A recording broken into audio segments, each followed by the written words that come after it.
இதுகாரும் நமது யூடியூப் சேனலில் அபிராமி அந்தாதி பாடலும் பொருளும் 102 நாட்களும், சரஸ்வதி அந்தாதி பாடலும் பொருளும் 34 நாட்களும், ஸ்ரீ ராமாயண கீதமாலை என்னும் காவியம் 25 நாட்களும், சிவானந்த லகரி என்னும் சிவபெருமானை போற்றும் பாடலும் பொருளும் 112 நாட்களும், குமரகுருபரர் அருளிச் செய்த ஸ்ரீ மீனாட்சி அம்மை பிள்ளைத்தமிழின் பாடலும் பொருளும் 127 நாட்களும், ஸ்ரீ லலிதா சகஸ்ரநாமத்தின் நாமங்களும் அதன் பொருளும் 86 நாட்களும், ஸ்ரீ கானாபத்தியம் என்னும் நிகழ்வு 36 நாட்களுமாக காணொளியில் பகிரப்பட்டது.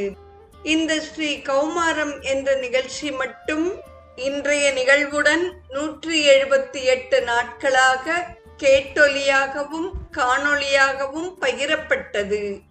அனைத்தும் முருகப்பெருமானின் தனிப்பெரும் கருணையினால் நிகழ்ச்சி.